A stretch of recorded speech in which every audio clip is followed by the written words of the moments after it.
Welcome to the last breakfast. Please enjoy the video. You start by writing balanced molecular equations with states. That's how you know what dissolves.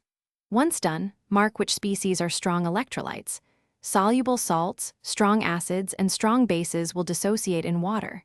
Make sure to leave solids, liquids, gases, and weak electrolytes undissociated. Write full formulas for every reactant and product including AC and S. This immediate separation sets up the next step, forming the complete ionic equation to see every ion present. Next, convert all strong electrolytes into their constituent ions, preserving coefficients and charges.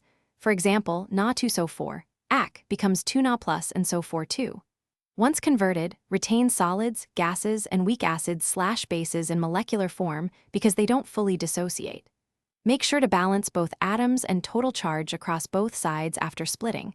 Balancing here prevents losing or creating charge. When balanced, you'll clearly see which ions appear on both sides.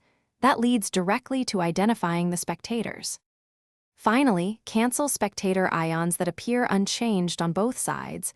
What remains is your net ionic equation. You should only include species that participate in the chemical change, showing the actual reaction in solution. Once written, recheck atom balance and total charge. A correct net ionic equation is balanced in both respects. If things go wrong, reevaluate solubility and whether an acid or base is strong versus weak. Misclassifying dissociation is the most common error to troubleshoot. Thanks for watching. If this was helpful, leave a like and consider subscribing. See you next time.